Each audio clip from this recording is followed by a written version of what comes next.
Привет всем хорошим людям! Добро пожаловать на канал Custom Truck. Приехали запчасти на Volvo.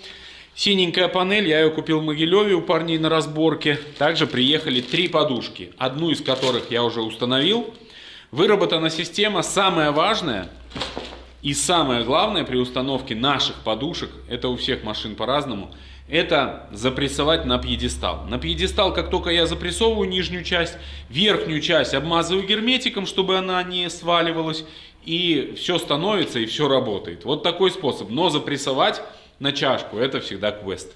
Почему квест? Возможно, потому что у нас китайские пьедесталы, нижние вот эти металлические. Возможно, это возникает поэтому. Еще хотел с вами обсудить одну тему. Часто в наших видео где-то появляются какие-то недоделанные проекты, кусок другого проекта, еще где-то. Вы на это не обращайте внимания, но вы можете, конечно же, подсматривать где-то что-то увидеть. Вся суть в том, что мы ждем запчасти. Например, снимаем сегодня Volvo, а параллельно ждем запчасти на Зилотах. И поэтому вы можете видеть его не разобранным, а потом уже полностью собранным. Вот. Никто не пытается вас обмануть, не подумайте.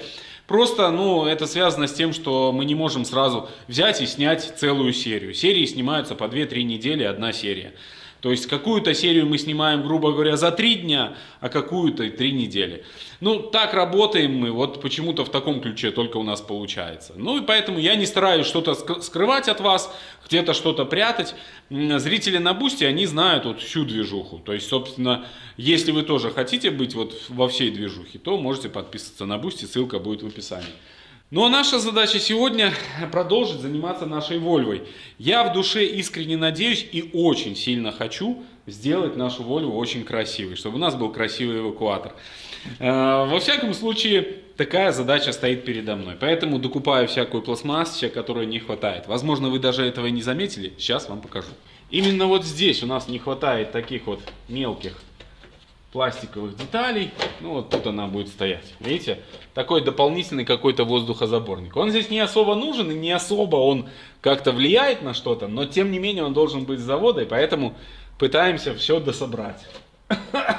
Что-то горло садится у дяди Димы. Я делаю красную Volvo, Юра параллельно делает и белую. И посмотрите, что нам пришло. Это подарок для Юры на белую Volvo. Абсолютно новые фары.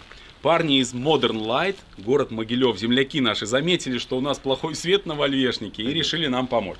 Сделали тюнинг фар на базе новых стоковых фар, установили новые двухчиповые билет модули 3 дюйма. И вместо рифленых стекол вклеили гладкие с маркировкой LED по заводской технологии. Так что, если вы хотите усовершенствовать свой свет, то обращайтесь в компанию Modern Light. Они работают и с физлицами, и с организациями. Ссылка и номер телефона будет, конечно же, в описании. Обращайтесь. А мы сейчас займемся установкой и покажем вам, как все будет теперь классно светить, и Юра будет хорошо видеть всю дорогу. Сняли мы наши фары. Сейчас здесь восстанавливаем все крепления, все аккуратненько, чтобы было. И заказали тоже здесь крепеж новый для наших фар. Сейчас будем все это собирать до кучи и надеемся, что все получится. Получится, Юр? Вот недостаток. Китайские болты. Нету пазика? Нету пазика. Это можно сделать легко. И вот оно. Сейчас тебе токарь профессионал это сделает. И смысл. Вот смысл продавать мне. Друзья, прошло примерно 2 недели эксплуатации. Я специально не снимал. Хотел чуть-чуть испытать фары. Вот они стоят. Все четко, ничего не запотело. Все работает. Юра, классно светят фары? Да, светят очень хорошо. Дальний включишь. Теперь любому китайскому, кто слепит меня, я дальний включу, они перестают слепить. Любая понятно. машина. А видимость хорошая? Видимость хорошая. Да, так что, друзья, если вдруг вы захотите сделать свет, то обращайтесь в Могилевскую компанию. Ссылки все будут в описании под этим видео. В таком виде упакованном подушки приходят. Что хочу сказать, вот если вы достанете эту часть отсюда, то я просто не представляю, как физически ее туда-обратно запихнуть. Это что касается новой подушки. Бэушную подушку вы сможете так сделать, да. А новую, это я не представляю. То есть я ее начинаю доставать, и то я чуть могу ее достать отсюда. Вот. А сделать такое же движение обратно не представляю. Моя задача сейчас ее чуть-чуть достать сюда. Буду по чуть-чуть вот так выколупывать ее. И потом вот эту часть осадить на пьедестал, чтобы надпись Stelex была вверх.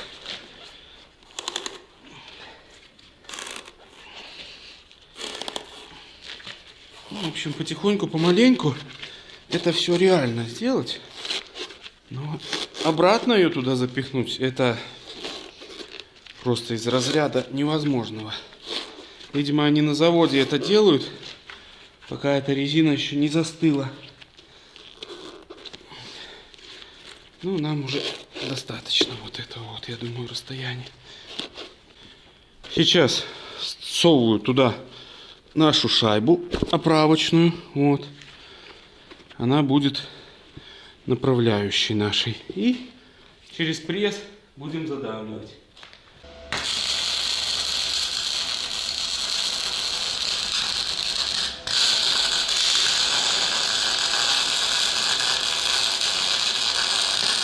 Приварил направляйку на всякий случай. Пусть будет снизу наживим болт. Почему я сильно не хочу ее приварить? Потому что в случае, если у вас сойдет воздух и вам нужно доехать, то эти подушки будут ходить вверх-вниз, но не сниматься с пьедестала. Но в то же время могут перекоситься в какой-то момент. Поэтому не знаю, как тут правильно быть. Наверное, лучше, чтобы он все-таки, этот болтик был. Решил чуть-чуть помазать герметиком. Это не с целью уплотнения, а с целью приклеивания. То есть, чтобы поплотнее сидела сама подушка. Шайба внутри. Центрируем ее аккуратненько, не спеша. Я примерно уже знаю, как она должна лежать. И потом вот эту шайбу тоже укладываем по центру. И все это ставим на наш пьедестал. Вот так вот. Потом у нас труба специальная. И домкрат.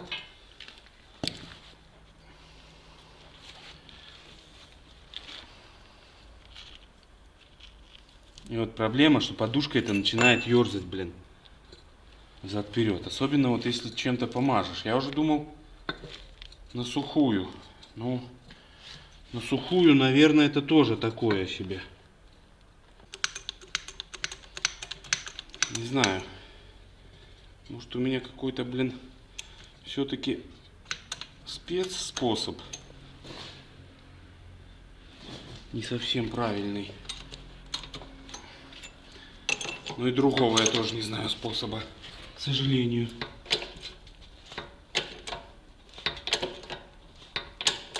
С той стороны, к сожалению, не села. Зараза. Если чуть-чуть наклонить, может прилететь в зубы домкрат. В общем, таким вот макаром вы мучаетесь где-то либо 10 минут, либо полдня. Но все-таки осаживаете ее туда на место, и все работает четко. Посмотрим, сколько у нас на это уйдет времени. Ну, что я вам хочу сказать. Здесь у нас немножко по-другому происходит. Подушка осаживается, но возвращается обратно. То есть не фиксируется на стакане. Это означает, что ее можно будет одеть без проблем на месте. Сейчас мы это попробуем сделать. Воздух у нас готов. Буду подавать воздух. Там вверху я зачистил уже предварительно и промазал. Ну и вытер растворителем. Сейчас намажем герметик и будем пробовать вставлять. Берем все нервы в кулак. Засовываем туда подушку. И со счастливым лицом пытаемся как-то это собрать.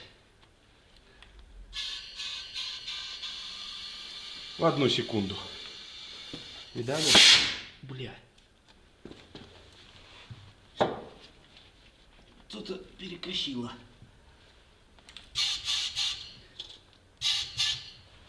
По низу проблема.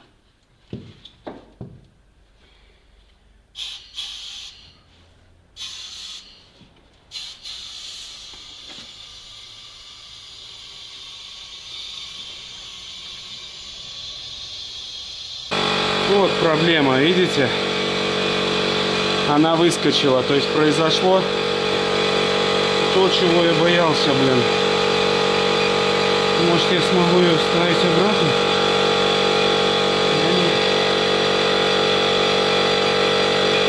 это уже нереально, бляха.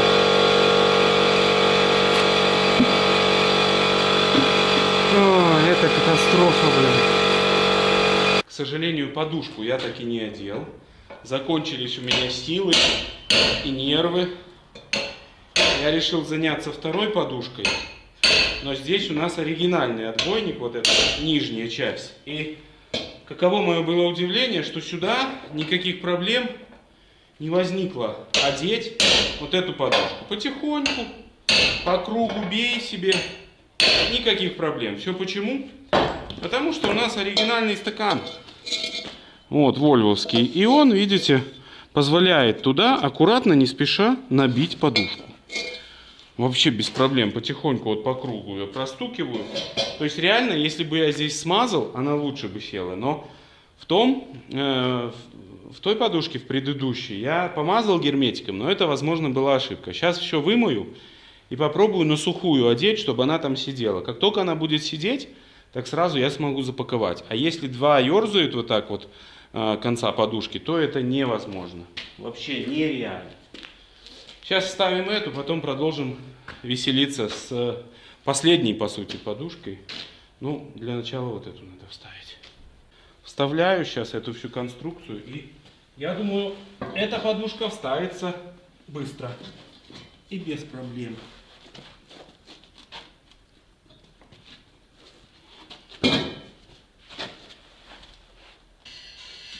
Вот. За 1 секунду, блин.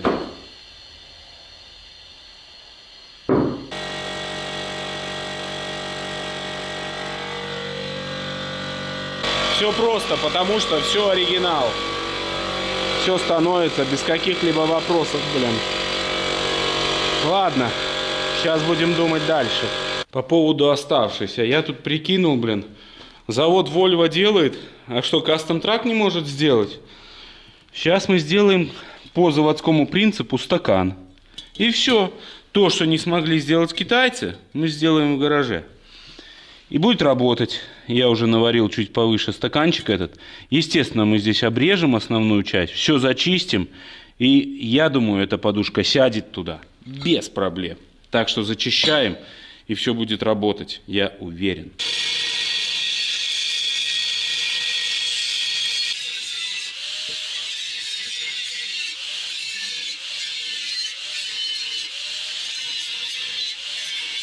Ну вот, удлинил наше посадочное, даже остался небольшой брыжик такой, специально оставил его, чтобы подушка садилась поплотнее. Ну и сейчас, я думаю, пульну чуть-чуть краской, чтобы здесь ржавчина не развивалась. И будем пробовать одевать. Ну что ж, теперь я не могу осадить, к сожалению, подушку. И поэтому приходится прибегать к услугам токаря-профессионала. Протачиваем шайбу. После того, как проточил шайбу посадочную, все удалось посадить. Удалось. Чуть не чуть, но победа. Так что сейчас закинем уже, проблемы не будет. Единственное, нужно здесь вот посмотреть что-то с герметиком. Добавить, видимо, черненького. Скрестив пальцы, пожелайте нам удачи. Бляха, стрёмненько как-то, друзья мои.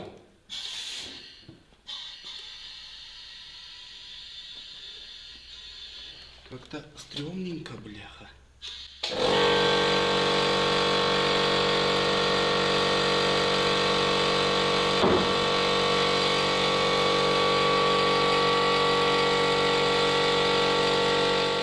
Результат сегодняшней работы. Все подушки собраны. Эта тоже подушка стала в том числе. Так что можно спокойно отправляться домой. Да, работа проделана большая. Но вот без приключений, к сожалению, никак. И токарка, и вырвешь все нервы, но по-другому почему-то не получается. Ну, самое главное, что есть результат. Их я оставляю накачанными на ночь, чтобы герметик присох, чтобы все держалось плотненько и хорошо. Так, смотрю на результат вчерашней работы. Эти две подушки все нормуль. С той стороны спустилась. Сейчас надо глянуть, насколько там все печально, потому как...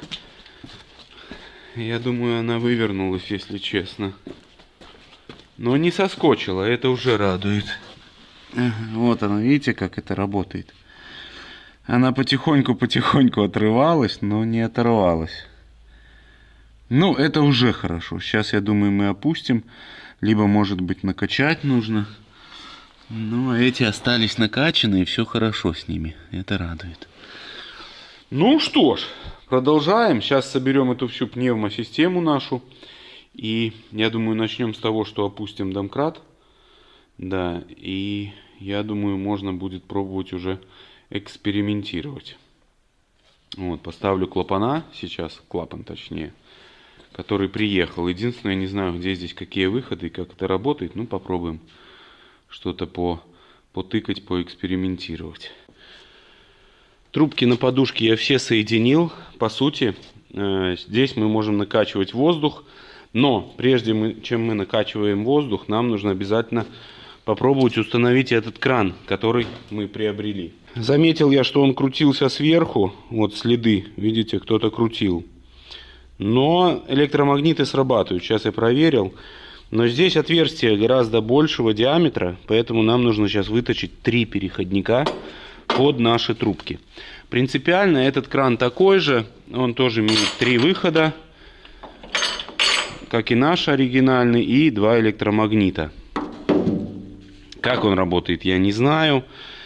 Ну, сейчас будем пробовать разбираться, подавать воздух и смотреть, что как. Но пока что непонятно. Ну, будем сейчас смотреть и думать. Друзья, пока я пил чай, волшебная фея уже изготовила без перчаток 2 вот таких вот штуцера. Осталось нам сделать 3-й. И сейчас, конечно же, с вами вместе мы это сделаем. Сложного ничего нету. Обычная токарная работа профессионального токаря. Первое, что делаем, это торцуем заготовку, прогоняем под 22. У нас вот здесь резьба 22, а здесь внутренне 22 шаг 1,5, а здесь внутренне 16 шаг 1,5. Поэтому делаем проточку.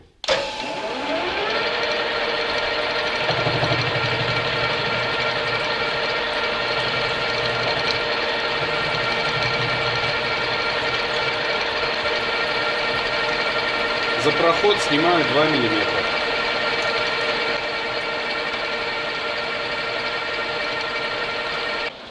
К сожалению, плашкодержателя у меня нету хорошего, а вот есть только такой.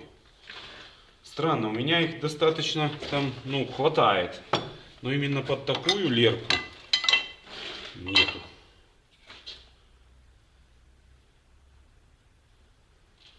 Мажем жиком. Сала у меня нету.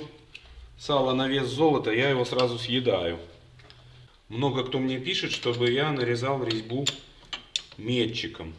К сожалению, у нас такой возможности нету, потому что у нас не вся коробка в станке работает. То есть станок-то у нас не новый. Если бы, конечно, были все шестерни и все передачи, то тогда можно бы было нарезать резьбу. А так приходится резать вот, ну, лерками. Да и, знаете, это такой уровень уже профессионала резать. Это для тех, кто постоянно нарезает там резьбу. Для профессиональных токарей это легко. Для меня это, ну, будет большая трата времени. Нам нужно еще будет просверлить отверстие. Вот для этого мы центрируемся. Центрируемся мы почему? Потому что если не отцентрироваться, то сверло обязательно уведет в сторону, и у нас будет овальное отверстие. А как только отцентрировался, так сразу можно сверлить, и сверлить получается хорошо. Вот, потому что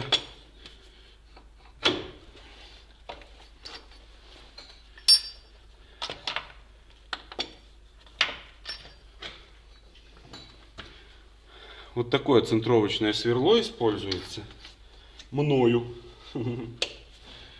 Но есть и советские такие классные центровочные сверла. Центруемся. 9-ю.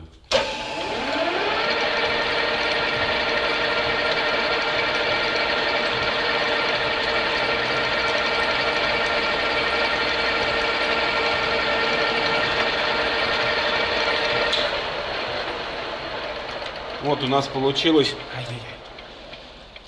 центральное отверстие идеально по центру. Сейчас просто сверлом и вперед.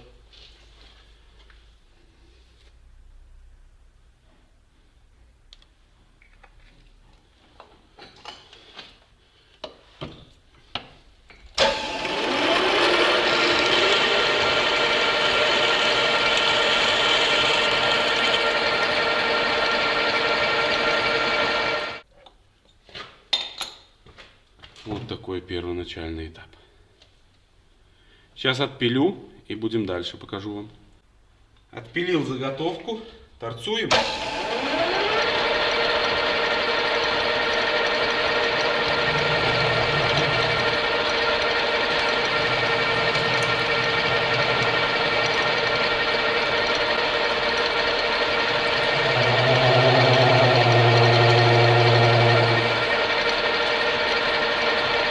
И фаску.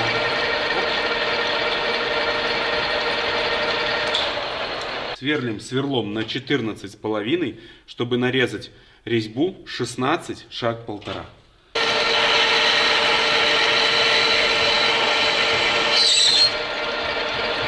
Отлично.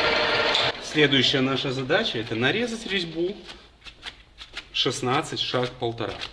Опять-таки используем направляющий конус, чтобы метчик четко заходил. Также маслица чуть-чуть. Нарезал резьбу и штуцер готов. Вот такой красавец. Все. Вот их 3 наших штуцера. Сейчас их вкручиваем. И мы в принципе можем накачивать воздух. Соберем все до кучи. И сможем накачивать воздух. Ой, ну не знаю. Что-то сомневаюсь немножко в работоспособности этого крана. Покупал я его на Авито. Вот, высылали мне с деком. Кстати, огромное спасибо нашему зрителю и подписчику Глебу, который помог это осуществить. Да и в целом, пользуясь случаем, всех хочу поблагодарить наших зрителей и подписчиков, которые постоянно нам помогают. Много людей неравнодушных, которые готовы и помочь, и просто, скажем так, поддержать. Ну, это очень приятно, вы знаете, это заставляет еще с большей отвагой строить эти проекты наши все. Прохладно у нас на улице, поэтому морозики уже. Опа. Так. Ну вот такая красота у нас, да? Все как новенькое. Токарное мастерство не пропьешь. Не зря я 20 лет отработал на заводе токарем. Пробуем устанавливать сейчас. Не знаю, как мне здесь угадать эти выходы, входы.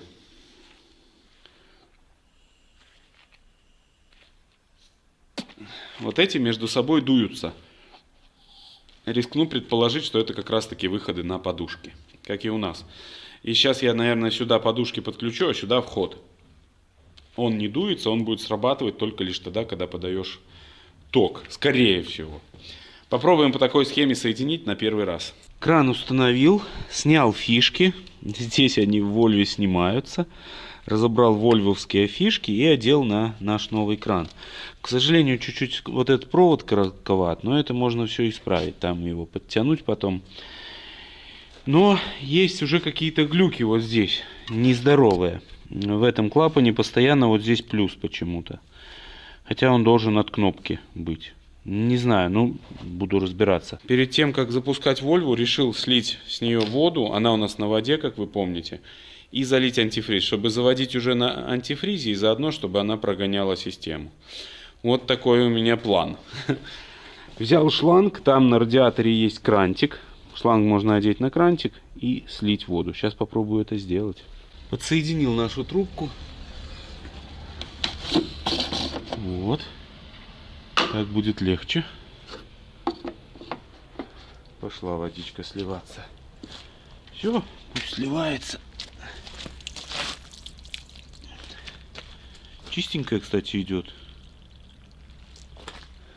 И никакой утечки, самое главное. Также еще есть на блоке кран, который тоже потом мы открутим и сольем еще из блока. Ну а потом просто кран перекрыл и залил антифриз. Не знаю, почему здесь машина на воде. Ну, остается только догадываться. Возможно, выкидывает тут воду эту. Ну, будем смотреть, будем решать проблемы по мере их поступления. У нас сейчас еще и так очень много проблем. Песок вот этот хочется сдуть, блин. Выгнать ее на улицу. Но сделаем, будет красавица. Переподсоединил шланг к блоку. Из блока, вы знаете, такая уже ржавенькая пошла. А также соединил наш глушитель. Так что мы готовы к запуску. Накачиваем воздух, запускаем Volvo.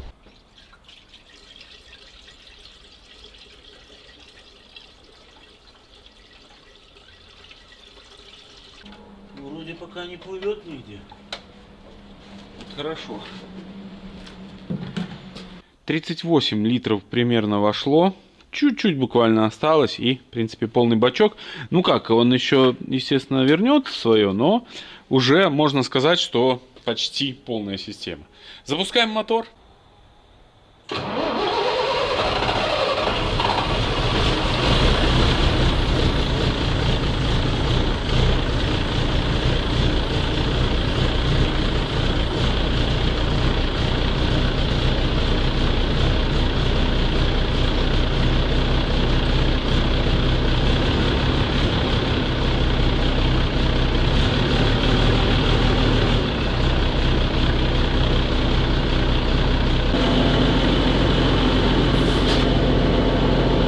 Запустилось.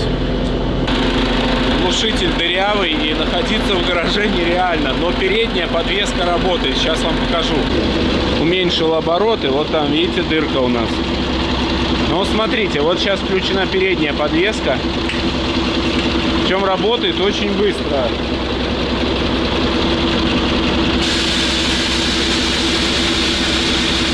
Все, села. Поднимается. Вот что-то спускает туда. Типа слишком высоко, возможно, да.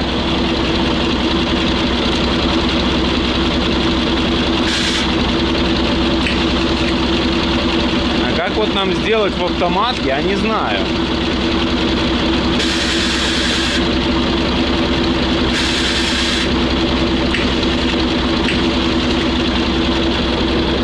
Вот автомат у нас, видимо, не работает.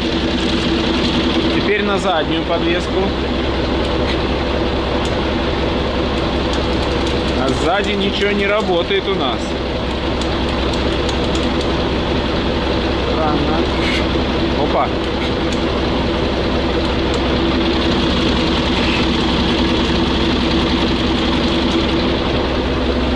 Давайте оденем, чтобы был под током все время. Сейчас проверим в таком положении. О, что-то начало работать. Поднялся и опускается. А, потому что клапан вот этот постоянно включен у нас. Так-то вроде работает что-то. Вот, заклинило вверх там.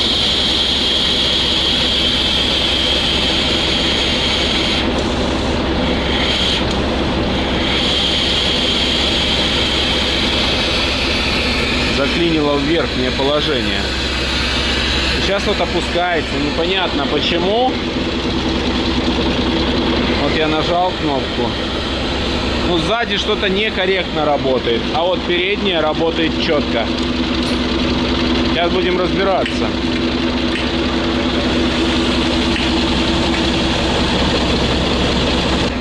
Либо сейчас пульт разберу, но что-то нужно посмотреть.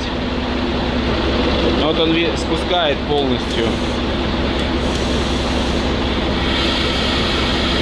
Не уверен, что все было слышно. Давайте подведем маленький промежуточный итог. Что у нас есть? Важная и хорошая новость. Передний клапан работает все четко. Подвеска передняя тоже работает. Единственный нюанс. Поднимаешь подвеску, она медленно уходит в кран уровня. Опускаешь подвеску, она медленно поднимается в кран уровня пола. То есть у нас подвеска постоянно работает в режиме крана уровня пола.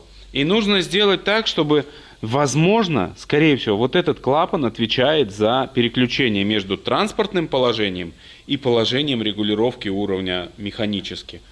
Этого клапана у нас нету, к сожалению, который я купил, он тоже не рабочий. Но, может быть, нам удастся найти. То есть нам еще нужен один клапан, чтобы вся эта система полноценно работала. Она способна работать, вот, ну, прям я чувствую это. И поэтому пытаюсь все-таки что-то здесь придумать. Еще одна большая проблема, которая у нас появилась, которой не было, не знаю, с чем она связана, это постоянный ток на опускание задней оси. Он здесь постоянно вот на этих двух проводах, хотя этого не должно быть. И этого не было, у нас все работало четко. Сейчас разберу опять пульт, убежусь, что там ничего не залипло, и только после этого, ну, полезу куда-то дальше смотреть, потому что точно так же у нас вот не регулируется, не подается на вот этот вот клапан электричество. Оно постоянно здесь есть под током. Почему-то, не знаю. Сейчас буду еще раз разбирать пульт и смотреть. Но хорошая новость, что у нас уже залит антифриз. И хорошая новость, что наш клапан, который очень сложно было купить, рабочий. Это вапковский клапан, он надежный. Единственное, что нам нужно будет сделать, это его сместить и придумать здесь для него какую-то систему крепления. И все будет работать четко, я думаю. Еще одна маленькая победа. Нашел я, друзья, нашел. Во-первых, у нас залипает вот эта кнопка. Вот. Она залипла. Залипла почему? Потому что дядя Дима попытался помыть пульт. Вот, попшикал здесь химией, чтобы помыть. В итоге она вот сюда просочилась и, видимо, подклинила наша кнопка. Вот так. И эта кнопка как раз на включение спускания подвески. Вот, на синенькая. Нажимаешь, и она зависает. Так, потом. Вторая ошибка была допущена мною. Я запитал красный провод. Но это неправильно. Запитка должна быть черная. Вот он входит сюда на переключатель режима работы пульта. То есть в режиме движения ток не будет пропускаться. В режиме механической работы все начинает работать. И кнопки эти, и эти, и эти. Вот, потому что ток начинает отсюда идти сюда и запитывать, видите, все остальные кнопки параллельно. Ну вот так. Так что была моя ошибка. В кабине я запитал, подумав, что красный это красный, как обычно. А что сделал здесь дядя Дима? Я просто разрезал гофру и заметил, что тут красный выходит как раз на клапан управления вот этим вот ручным либо автоматическим режимом подвески. Так что есть маленькая победа. Осталось нам только найти вот этот клапан и найти, где запитать подвеску. Сейчас тоже вам покажу. Я запитал кабель красным вот этим проводом в надежде на то, что красный провод это запитывающий. Но я ошибся, потому что запитывающий вот этот свободный, единственный провод, который свободный, он является и запитывающим. Соответственно, нам нужно только вот этот провод кинуть на предохранитель, и пневмоподвеска у нас заработает. При условии, что мы отремонтируем центральный клапан на раме который. Но что нас спасет? То, что такие клапана на Вольвах F12 устанавливались на машинах с пневмоподвеской и с пультом. То есть это клапан не эксклюзивный. Вот эти наши клапана, которые на раме стоят, которые именно регулируют перед, зад, это эксклюзивные клапана. А эти нормальные, я думаю, мы найдем. Так что такие новости. Потихоньку разбираемся с этой всей головоломкой. Все собрал, все работает. ВДшечкой разработал вот эту кнопку нижнюю. Все начало работать. Также подсоединил правильно, запитал пульт. И все работает. Включаем положение. Вот эта машинка едет. Транспортное положение. Он регулирует сам уровнем пола. Регулирует подвеску. Как только нам нужно что-то начудить. Берем, включаем, активируем подвеску. Выбираем ось, либо заднюю, либо среднюю, все две одновременно, либо переднюю. И нажимаем на клапана. Вот, все работает. Вот это звенит у меня, это просто я подключил на клапан. Вот, то есть клапан тоже у нас активируется. И как только активируется клапан, я так понимаю, перекрывается воздух через краны уровня пола. И подушки начинают чисто работать от пульта. Передний мост вверх, вниз. Средний мост сразу по два клапана. Ну и задний мост чисто вниз и вверх. Все работает. Если это будет кнопка залипать, просто стукнуть нужно будет. Все будет работать. Отключили пульт. Все, ничего не работает. Так что еще одна победа в нашу копилку маленькая. Следующий этап, что нам нужно сделать, это найти такой клапан и закрепить вот эту вот штуку. Это гораздо проще закрепить этот кран, нежели чем найти вон тот рабочий клапан. Процесс пошел. Изготавливаем крепление нашего крана. Делаем шпильку, которая будет с одной стороны вкручиваться в раму, а со второй стороны на нее одеваться наш кран. Такая надежная конструкция будет. Проточил под 10 мм. Сейчас нарежем резьбу на самом кончике, чтобы зафиксировать кран наш. Немножко ошибся я с размером, и диаметр 10 не подошел туда. 10 это, видимо, максимальное отверстие. Я как-то померил 10, ну, думаю, будем делать 10 помощнее. В итоге перерезаю на 8. О чем я говорю, вы сейчас поймете. Одна сторона крепления у нас готова. Вот сюда она будет проходить, вот. Для этого и делать. Только будет стоять с этой стороны, с обратной. Сейчас здесь отмеряю 95 и нарезаю резьбу на 12. И все. Сейчас протачиваю 14. Еще разок и будет 12.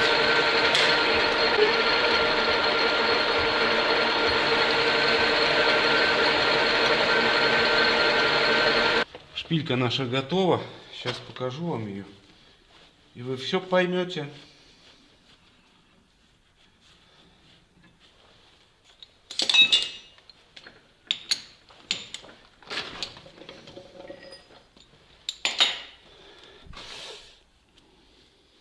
Вот такая красота. Значит, сюда мы закрутим вот так через раму, а сюда оденем кран. Все зажмем и будет все четко. Сейчас покажу. И вот, друзья, существует 3 способа установить этот клапан. Первый способ — это прикрутить на проволоку. Он тоже будет держаться. Второй способ — это изготовить шпильку. Так. А третий способ — изготовить шпильку, помазать ее мовилью, вымучиться, вымазаться, но собрать качественно. Вот поэтому все это медленно происходит, потому что у вас-то на видео токарка занимает совсем чуть-чуть времени, а в реальности это занимает минут 30-40. Вот, потихоньку, пока найдешь материал, пока все это сделаешь. Устанавливаться сюда. Оп, опа, опа. И зажиматься. Ну вот он будет стоять у нас здесь. Тут чуть-чуть он выше, но это не страшно, потому что у нас будет идти здесь профиль. Ну то есть все нормуль, под контролем, как говорится. Кран установил, замазал мовилью вот эти стыки в надежде, что они не будут окисляться. Вот, также здесь собрал всю нашу конструкцию, защиту. Там тоже все замазал мовилькой. Все четко. Ну и будем ждать клапан. Что нам ответят? Должны ответить вот по клапану. Вообще тяжело очень общаться с продавцами бэушных запчастей. Просто блатуют до невозможного. Вот, так что, ну, что поделаешь.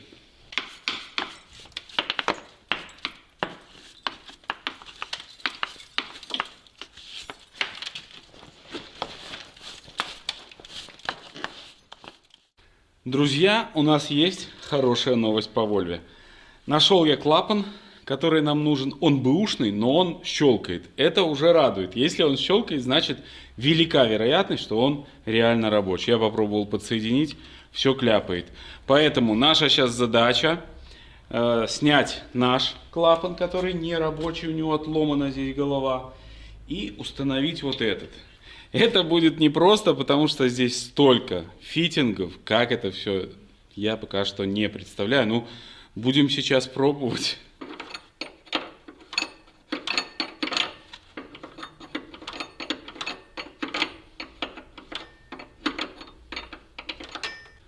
Трубки лучше пометить.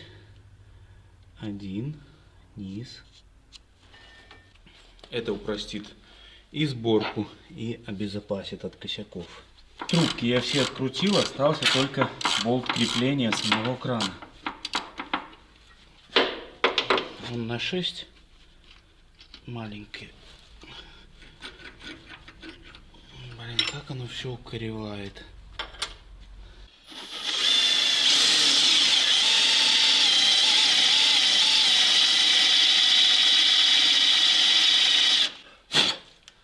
Лучше бы я болгаркой его отпилил, ну.